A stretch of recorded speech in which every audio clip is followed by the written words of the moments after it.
सभी को जय हिंद। एमपीपीएससी मेन एग्ज़ाम के प्रीवियस पेपर हम पढ़ रहे हैं और अति लघुत्तरी के प्रश्न हमने पढ़ लिए हैं। हम अब प्रश्न सेकेंड, इस प्रश्न में 10 लघुत्तरी प्रश्न उप प्रश्न है जो प्रत्येक प्रश्न के उत्तर हेतु आदेश शब्द सीमा 50 शब्द है और 5 से 6 पंक्ति होगी, यानी कि 5 से 6 लाइन में लिखना होगा। सभी प्रश्न अनिवार्य है। प्रत्येक प्रश्न के 5 अंकों का है। फर्स्ट वाला है न्यायिक सक्रियता न्यायिक अति विस्तार से कैसे भिन्न स्पष्ट कीजिए।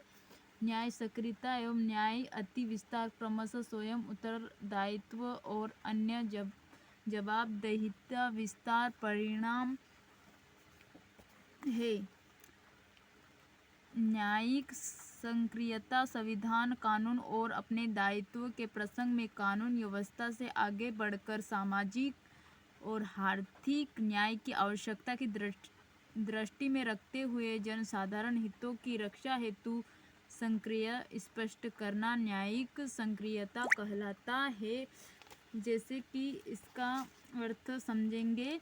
न्यायिक सक्रियता से आशय है नागरिक अधिकारों के संरक्षण के लिए अथवा समाज में न्याय को बढ़ावा देने के लिए न्यायालय द्वारा आगे बढ़कर भूमिका में भाग लेने से है, जो कि न्यायिक सक्रियता कहलाता है। हम अब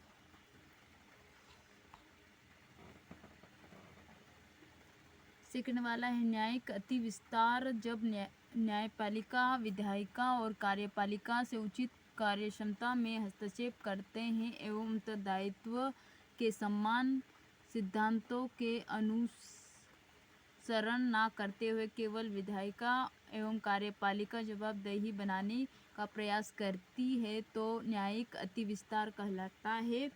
न्यायिक का अति विस्तार का अर्थ समझेंगे।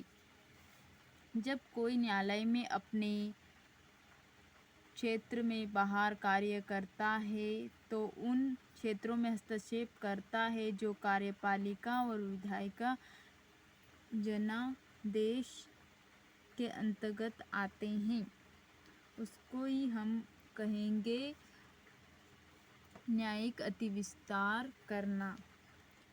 सेकेंड वाला है भारतीय संघवाद सहयोगात्मक संघवाद से प्रतिस्पर्धात्मक संघवाद की ओर से अग्रसर हो रहा। टिप्पणी लिखिए। इसका उत्तर देखेंगे। संविधान निर्माताओं ने सहयोगात्मक संघवाद का ढांचा बनाया था, परंतु जिस गति से सामाजिक आर्थिक परिवर्तन हो रहे हैं, संघवाद में सहकारिता के साथ साथ प्रतिस्पर्धा लाई जा रही है। इसमें विकास को भी गति दी जाएगी। फर्स्ट वाला पॉइंट है सहयोगात्मक संघवाद है। इसमें केंद्र व राज्य एक दूसरे के साथ क्षेत्रीय संबंध स्थापित करते हुए एक दूसरे के सहयोग से अपनी समस्याओं को हल करने का प्रयास करते हैं। सहकारी संघवाद की इस अवधारणा में यह स्पष्ट किया गया है कि केंद्र और राज्य में से कोई भी किसी से श्रेष्ठ नहीं है। जिससे कि फर्स्ट वाले का हम अर्थ समझेंगे। सहयोगात्मक संघवाद है जैसे कि सहयोग करने के लिए संघवाद मतलब गठन होता है और वो एक दूसरे की मदद और सहायता करते हैं, उसे हम सहयोगात्मक संघवाद कहते हैं।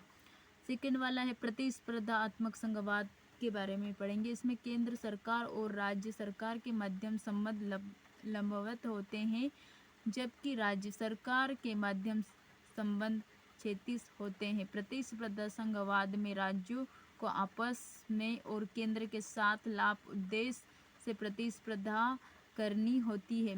वर्तमान में संघ राज्य और राज्य का सामान्य अनिवार्य है जिससे परस्पर सहयोग से संवैधानिक लक्ष्यों की प्राप्ति संभव हो सके। प्रतिस्पर्धा आत्मक संघवाद का अर्थ समझेंगे हम। प्रतिस्पर्धा संघवाद का मतलब है ऐसी व्यवस्था है जहां राज्य सरकार आपस में केंद्र सरकार के साथ प्रतिस्पर्धा करता है। राज्य और सरकार के बीच प्रतिस्पर्धा करते हैं उसे हम प्रतिस्पर्धात्मक संघवाद कहते हैं। एक दूसरे का संबंध स्थापित करना।